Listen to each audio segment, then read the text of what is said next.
My husband begged me to forgive his one-time mistake until I found the pregnancy test in his gym bag. Signed, Love, Jessica. It was a Tuesday, gray, drizzly, the kind of day that feels like a sigh. I was folding laundry in the den when Daniel came home early. That alone should have tipped me off. Daniel never came home early. He was a corporate litigator, married to his briefcases and midnight Zoom calls. Coming home before 8 p.m. was practically an act of rebellion. But there he was at 5:30, tie loosened, hair damp from the rain, holding a bouquet of white lilies, the kind I only got on anniversaries or after hospital stays. "Hey, babe," he said softly, kissing my cheek. His cologne smelled different. Not bad, just unfamiliar, spicier, expensive. I smiled, automatically reaching for the flowers. "What's the occasion?" He didn't answer right away. Instead, he sank onto the couch, elbows on his knees, staring at the floor like he was bracing for impact. My stomach dropped. "Claire," he began, voice thick. "I did something unforgivable." The flowers slipped from my hands. Petals scattered across the hardwood like fallen stars. "Tell me," I whispered. He looked up, eyes red-rimmed. 2 weeks ago, after the Henderson case closed, I went out with the team. We got drinks. I had too much. One of the paralegals, Jessica, she offered to walk me to my car. And I kissed her. Just once. It meant nothing. I swear. I pulled away immediately. But it happened. He buried his face in his hands. "I feel like garbage. I love you. I've never wanted anyone but you." This was a lapse, a moment of weakness. I was stressed, sleep-deprived. It was a mistake, Claire. One stupid, awful mistake. I stood frozen, my mind racing faster than my heartbeat. Jessica, I knew her. Blonde, mid-20s. Always laughing at Daniel's jokes a little too loudly during firm parties. She'd worn a red dress to last year's Christmas gala that hugged her like a second skin. I'd noticed Daniel watching her. Just for a second. But I'd brushed it off. He was a man. Men look, but this... "Did you sleep with her?" I asked, my voice eerily calm. He shook his head violently.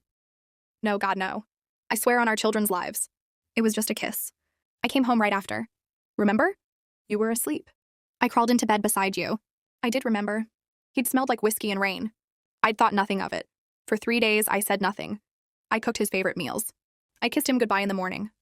But inside, I was unraveling. Every text notification made my pulse spike. Every late meeting felt like a dagger. I told myself I was being paranoid. He'd confessed voluntarily. That had to count for something, right? Honesty in the face of shame? But then on Friday, I found the gym bag. Daniel had started going to a new gym, Elevation Fitness, 3 months ago. Said it was quieter, less crowded, better for his back. He'd leave the house at 6 a.m., return by 7:15, showered and energized. I never questioned it. Exercise was good, healthy. But that Friday, he'd forgotten his locker key and asked me to drop off his gym bag at the front desk on my way to run errands. I opened the trunk, grabbed the duffel, and felt something heavy shift inside. Not clothes. Something rigid. Curiosity isn't always innocent. Sometimes it's survival. I unzipped the main compartment. Workout clothes, deodorant, a protein shaker, all normal. But then, tucked in the side pocket beneath a rolled-up towel, was a small white box. I pulled it out. A pregnancy test. Positive. My breath stopped. I turned it over. On the back, in neat looping handwriting, "You're going to be a dad. J." Jessica. Not just a kiss.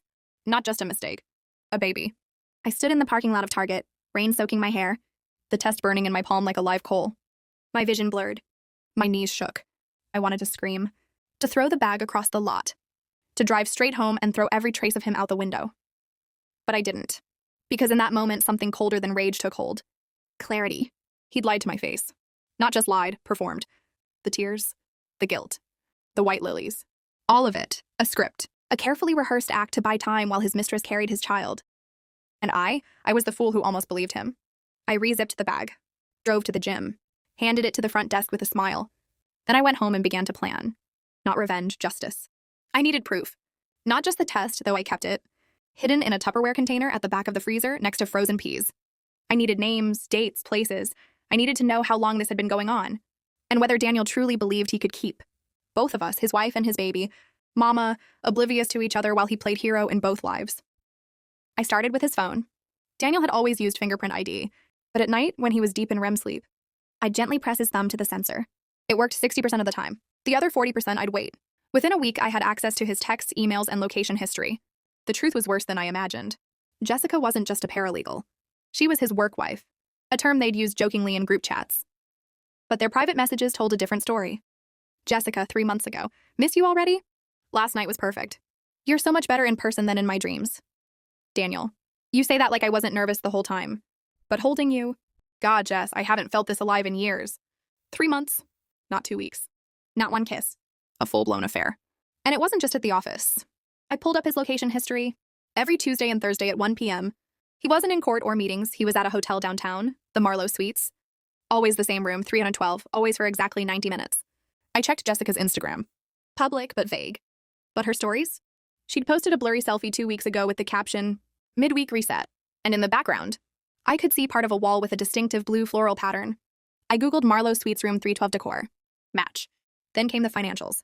I logged into our joint Mint account and created a new filter for Daniel's personal card, dozens of charges at Elevation Fitness, but also at a pharmacy near the hotel. Prenatal vitamins. Pregnancy tests, plural. A $200 charge to ultrasound studio. He wasn't just aware of the pregnancy. He was celebrating it. One night, I couldn't take it anymore. I waited until he left for his gym session, then followed him. I parked 2 blocks away, heart hammering. Watched him walk into the Marlowe, not in workout clothes, but in a crisp white shirt and dark jeans. He didn't go to the gym. He never had. At 1:45 p.m., Jessica arrived. She wore a flowy dress, her hand resting gently on her stomach, just beginning to swell. Daniel met her at the entrance, kissed her cheek, and they disappeared inside. I sat in my car for an hour, numb. When he came home that night, sweaty and smiling, claiming he'd crushed leg day, I almost laughed. Instead, I said, "You're working late tomorrow, right?"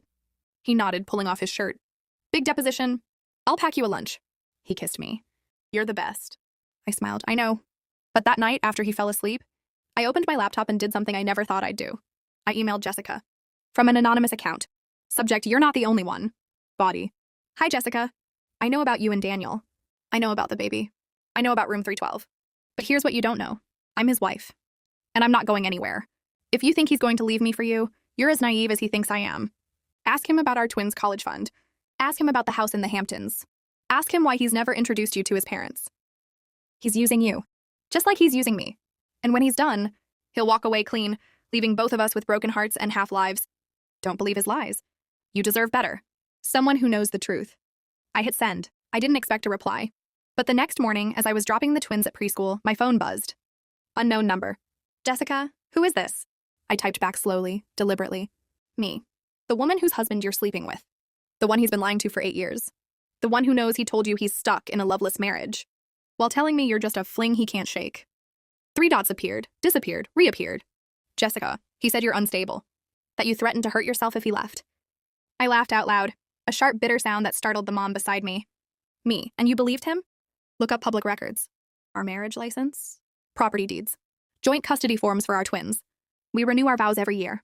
He bought me diamond earrings on our last anniversary. Meanwhile, you've never met his family. He's never taken you on vacation. He calls you his secret. That's not love, Jessica. That's convenience. Silence for 10 minutes. Then, Jessica, he promised me he'd leave you after the baby was born. Said you'd understand once you saw how happy he was. Me, he told me the same thing about you, but said you'd move on fast. Because you're young and resilient. He's playing us both. And the baby? He's already planning to pay you off. I saw the draft of a settlement agreement in his email drafts. $150K for discretion and co-parenting cooperation. She didn't respond after that. But 2 days later, Daniel came home frantic. "Jess is freaking out," he muttered, pacing the kitchen. "Says someone's been harassing her. Sent her some insane message claiming to be you." I stirred my tea calmly. That's awful. Who would do that? He ran a hand through his hair. I don't know, but she's scared. Says she might go to HR. A slow smile spread across my face. Well, you should probably tell her the truth. Before things get messy. He stopped pacing. What do you mean? I met his eyes. About me, about us. About the fact that you've been lying to her just as much as you lied to me. His face paled. Claire, what are you talking about? Oh, Danny, I said softly. Did you really think I wouldn't find out? The pregnancy test in your gym bag? The hotel receipts? The prenatal vitamins? He staggered back like I'd slapped him. You went through my stuff? I protected my family, I corrected. You betrayed it. He sank into a chair, head in his hands. It's not what you think. I was going to tell you. I just needed time. Time to do what? Move her into our guest house? Name the baby after your grandfather? Or wait, were you going to keep them separate forever? 2 families, 2 lives, 1 very tired liar? He looked up, eyes pleading. I love you, Claire. I do. This baby, it's a complication. But it doesn't change how I feel about you. And Jessica? I asked. What does she mean to you? He hesitated. Just a second, but it was enough. She's scared, alone. I couldn't just abandon her. So you decided to abandon your integrity instead? I stood. Get out. What? Pack a bag, leave tonight. He stared at me, stunned. You're kicking me out? Over a baby I didn't plan? No, I said, voice ice cold. I'm kicking you out because you looked me in the eyes and called your child a complication while treating your mistress like a burden. You're not a good man, Daniel. You're a coward. And I won't raise my children with a man who lies like breathing. He left that night, took his suitcases, his watch, his car. But he didn't go far. I found out later he moved into a condo Jessica had rented using money from his discretion fund. And that's when everything changed. Because a week after he left, I got a call from Jessica. Not a text. A real phone call. She was crying. He's different here, she sobbed. Cold, distant, he barely looks at me. He checks his phone every 5 minutes, waiting for your call. He asked if I'd consider adoption. I closed my eyes. He's never going to choose you, Jessica. He doesn't know how to choose anyone but himself. But I'm having his baby, she cried. What am I supposed to do? I didn't answer right away, because in that moment I realized something terrifying. We were both trapped, not by love, not by loyalty, but by the consequences of one man's selfishness. And if I wasn't careful, my children and hers would spend their lives paying for it. Jessica's call left me shaken. Not because I felt sorry for her, though I did in a distant, weary way, but because I saw the future unfolding like a storm I couldn't outrun. My children would grow up knowing their father had another child. Jessica's baby would grow up hearing stories about a real family that never included her. And Daniel? He'd float between them both like a ghost, offering just enough affection to keep everyone hoping, never enough to make anyone truly whole. I didn't want to be part of that cycle. So I made a decision. I wouldn't fight for Daniel. I'd fight for my children's peace. 2 days later, I invited Jessica to meet me, not at a cafe or a park, but at the family attorney's office. I'd already scheduled a consultation about divorce, asset division, and, most importantly, future contact. When she walked in, she looked exhausted. Her pregnancy was more visible now, maybe 5 months along, and she wore a loose sweater that couldn't quite hide the curve of her belly. Her eyes were red but steady. You came, I said. She nodded. I had to know. What you're planning? I'm not planning to destroy your life, I said gently, but I'm planning to protect mine. We sat across from Mr. Ellery, a silver-haired divorce attorney with a reputation for discretion and zero tolerance for games. I'd already briefed him on the situation, omitting names at first, then filling in the gaps once he agreed to represent both of us under a shared confidentiality agreement. It was unconventional but necessary. Claire has proposed something unusual, Mr. Ellery said, steepling his fingers. She'd like to establish a legal framework that ensures minimal future entanglement between all parties, including the unborn child. Jessica frowned. What does that mean? It means, I said, that once the baby is born, Daniel will have parental rights. He can't be stripped of those unless he abandons the child legally. But we can agree to limit contact, financial overlap, and public association. No shared holidays, no family gatherings, no social media mentions, and crucially, no attempts to insert yourself into my children's lives, or vice versa. Jessica blinked. You're not trying to cut him off from the baby? I can't, I admitted. And I won't pretend I want him involved in my twins' lives either. But I refuse to let this become a soap opera where 4 children are forced to orbit a man too selfish to choose one home. She was quiet for a long time. Then, he told me you'd try to sue me. That you'd say the baby wasn't his to avoid child support. I almost laughed. I don't care who he sleeps with, Jessica. I care about damage control. And honestly, I'd rather he pour his money and time into your child than keep pretending to be a father to mine, while his heart's elsewhere. Her eyes filled with tears. He's already pulling away. Says he needs space. He hasn't stayed over in 3 nights. When I ask about cribs or names, he changes the subject. Because he's realized reality isn't as fun as fantasy, I said. In his head, he was the hero of 2 love stories. Now he's just the villain in both. We drafted a mutual non-interference agreement that day. Not legally binding on Daniel, but binding on us. We promised not to speak ill of each other in front of the children, not to use the kids as messengers, not to show up at each other's homes unannounced. And most importantly, to never let Daniel manipulate us into conflict again. It wasn't friendship. It was a truce. But Daniel had other plans. A week later, he showed up at my door with roses and a speech. Claire, please, he said, voice raw. I've been miserable. Jessica's unstable. She's talking about moving away, cutting me off. I don't want that life. I want you. I want our family. I crossed my arms. You had our family. You threw it away for lunch breaks and hotel rooms. I made a mistake. 1 baby doesn't erase 8 years of love. It's not the baby, I said quietly. It's the lie. The performance. The way you turned me into the villain in your story, while playing Prince to someone else. That's not a mistake, Daniel. That's who you are. He dropped to his knees. I'll sign anything. I'll cut her off. I'll get a paternity test and walk away if you want. Even if that means abandoning your child? I asked. He hesitated, just a fraction of a second, but I saw it. No, he said quickly. But I'll co-parent from a distance. Whatever you need. I sighed. You don't get to have it both ways. You chose to create a second family. Now live with it. Don't come here again. I closed the door. He didn't knock again. 3 months passed. I filed for divorce. Daniel didn't contest it. He signed the papers within days, relieved almost, as if finally being free of the burden of pretending had lifted a weight. Jessica gave birth in early October, a girl. Amelia Rose.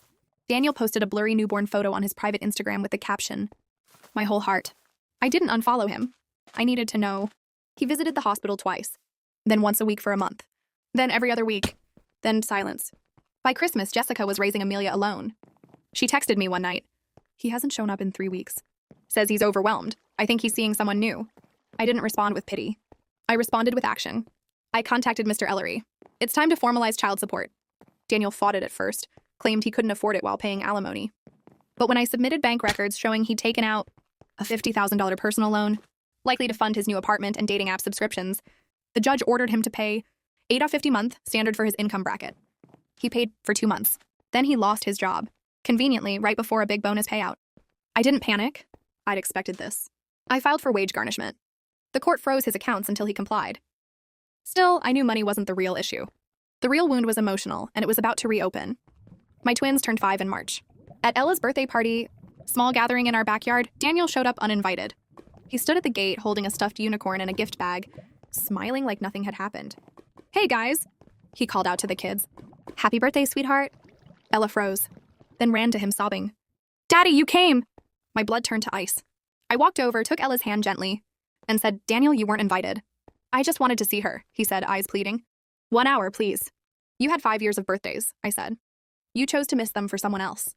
Now respect my boundaries." He looked at Ella, tears in his eyes. "Can't I just hug her?" I relented, just once. 1 hug, 30 seconds. Then he was gone. But that night, Ella asked, "Is Daddy coming back to live with us?" "No, baby," I said, holding her tight. "But he'll always love you, even if he doesn't show it the right way." The next week, I got a call from my sister. "Claire, I saw him. At the mall, with a woman. And a baby stroller." My stomach dropped. "Amelia?" "No, a different baby, newborn." And the woman looked familiar. "Who?" "Marissa." I went cold. "Marissa, from the first story. The wife from his other secret life." "No," I whispered. "It can't be." But it was. I did some digging, quietly. Through mutual acquaintances, public records, even a discreet PI, Daniel had reconnected with Marissa 3 months after leaving me. He'd told her Jessica was just a rebound, that he'd realized Marissa was his true soulmate. He'd moved into her guest house. And yes, they'd had a baby, a boy, born 2 weeks ago. He now had 3 families, 2 ex-wives, 3 children, and counting. I called Jessica. She was silent for a full minute after I told her. Then she said, "I'm not surprised. I just didn't think he'd do it again, so soon." "We have to protect our kids," I said. From him. From the chaos. We met with Mr. Ellery again. This time, we added a clause to our agreement. If Daniel fathered another child, we'd jointly petition for supervised visitation, only on grounds of emotional instability and pattern of abandonment. It wouldn't be easy to win, but we'd fight. Because the truth is, men like Daniel don't change. They just find new women to believe their lies. But women like us, we learn. We protect. We build walls so our children never have to walk through the ruins of a man's double life. 6 months later, I stood in the courthouse hallway, watching Daniel argue with a clerk about visitation paperwork. He looked tired, thinner. His suit was wrinkled. Amelia was with him, clutching his hand, wide-eyed. Our eyes met. He nodded at me, no smile, just acknowledgement. I didn't nod back. Instead, I pulled out my phone and texted Jessica. "He's here. Amelia looks healthy." Her reply came instantly. "Thanks.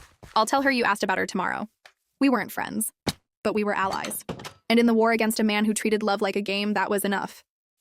As I turned to leave, I passed a young woman sitting on a bench, holding a baby. She looked lost, scared, staring at the family law offices, like they held the answers to a life she never planned. I almost walked past. But then I stopped. "You okay?" I asked softly. She looked up, eyes brimming. I just found out my fiancé has a child with someone else. He says it's over, but I don't know what to do." I sat beside her. First, I said, "Breathe. Then don't believe a word he says until you see proof. And even then, protect your peace. Because the child isn't the enemy. The lies are." She stared at me. "How do you know all this?" I smiled faintly. "Let's just say, I've been where you are." And as I walked away, I realized something. My story wasn't just about betrayal. It was about awakening. About 2 women, and soon, 3, refusing to be pitted against each other by a man who never deserved any of us. Daniel still sends birthday cards. He still shows up late. He still promises change. But I don't listen. Because the only voice that matters now is the one telling my children, "You are enough. You are loved. and you will never have to compete for someone's heart again.